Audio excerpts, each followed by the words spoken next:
So, when you hear the name Epicurus, what comes to mind? Probably, big feasts, luxury, all about indulgence, right? Well, what if I told you that whole popular image might be completely wrong? According to none other than Friedrich Nietzsche, the real Epicurus wasn't a hedonist at all. He was a hero. So let's dive into this pretty radical reinterpretation and see if we can uncover a philosophy of happiness that was actually forged in pain. Okay, so let's break this down. On one side, you've got the myth, Epicurus, the guy who's all about hedonism and indulgence. But then you have Nietzsche's reality, a man dealing with chronic, debilitating pain, whose entire philosophy was this heroic quest for, of all things, tranquility. And look, this isn't just some small detail we're talking about. For Nietzsche, this was a complete, top-to-bottom reimagining of Epicurus's entire life's work.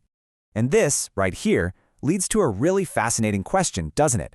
How could one of history's most famous philosophies of happiness come from a life not of ease and comfort, but of constant grinding suffering? I mean, it seems like a total contradiction. But for Nietzsche, this paradox, well, it was the key to unlocking the whole thing. And just listen to the intensity of Nietzsche's language here. This is straight from aphorism 45 of the Gay Science. He says Epicurus dealt with prodigious physical pain and the disgust of existence. Wow. So you can see, for Nietzsche, Epicureanism wasn't some kind of abstract philosophical thought experiment. No way. It was a survival tool, something forged in the fire of incredible suffering. It was a direct, powerful response to what Nietzsche called a wicked body. And this is exactly why Nietzsche admired him so much. He didn't look at Epicurus and see a man crushed by his pain. He saw a hero. He saw someone who achieved what he called a heroic, idyllic state, a total triumph of the spirit that managed to transform all that suffering into this magnanimous serenity. For Nietzsche, that spiritual victory, right there, was the real source of human dignity. Okay, so if Epicurus wasn't chasing after wild parties and indulgence, then what was he chasing? What was the goal? Well, to really get it, we have to understand a super important distinction that Nietzsche makes between two totally different kinds of pleasure. And this table really lays it out. On one side, you've got what Nietzsche calls common pleasure. He described this as greedy, laborious. It comes from a feeling that you're lacking something. But then there's noble pleasure. And its source isn't about getting more stuff.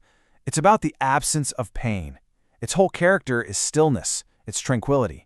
And Nietzsche was convinced that this was the key thing that pretty much everyone else missed about Epicurus.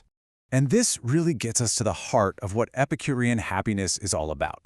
See, the ultimate pleasure, the highest good, isn't about adding another positive thing, like one more feast or one more luxury. It's about subtracting the negative. The real goal is to reach this state called ataraxia, which is just this profound inner peace, a true stillness of the soul, completely free from pain and anxiety. So how did he get there? Well, his path to this kind of deep peace wasn't through some grand ambition or big achievements. Nope. It was through the smallest, most self-contained things you can imagine. A simple garden, a handful of olives, just a quiet conversation with a friend. It was in these simple pleasures that he found a complete object of existence. It was like he built a little fortress of happiness that he could defend, even against the tragedy of his own failing body. But, physical pain wasn't the only thing standing in the way of that stillness. There was a much bigger, much more universal source of anxiety he had to deal with. The gods.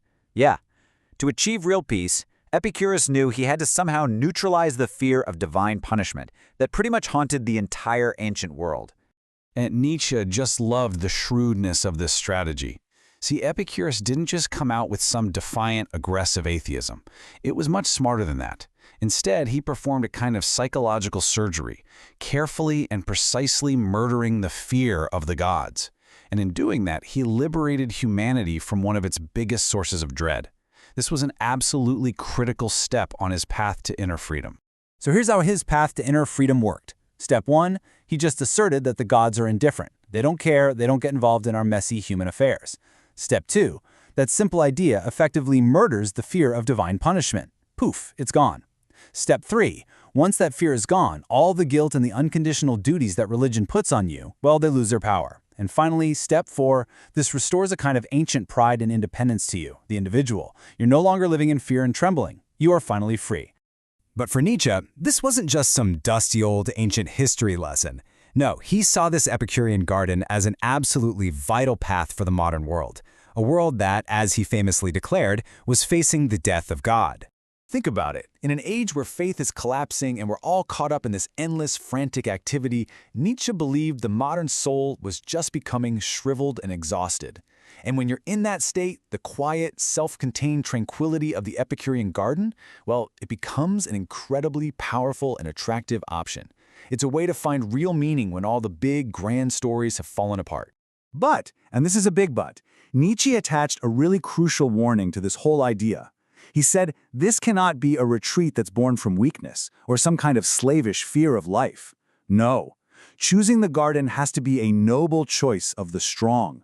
It's for the person who has seen the chaos of the world, who absolutely could go out and chase power and glory, but is actually powerful enough to consciously choose peace instead. That's the key. So what's the goal for a modern Epicurean then? It's about living hidden and honest, far away from all the noise and the corruption of the public stage. It's about discovering a kind of power that doesn't come from possessing more things, but from possessing oneself. And really, when you boil it all down, it's about the simple, profound ability to find the light and the peace of a quiet afternoon. And that leaves us with a final thought to chew on. You know, in a world that just relentlessly celebrates ambition, endless growth, and the constant pursuit of more, maybe this Epicurean path, the one we see through Nietzsche's eyes, suggests a completely different kind of strength. Maybe the most noble power of all is just having the wisdom and the courage to finally look at it all and say, enough.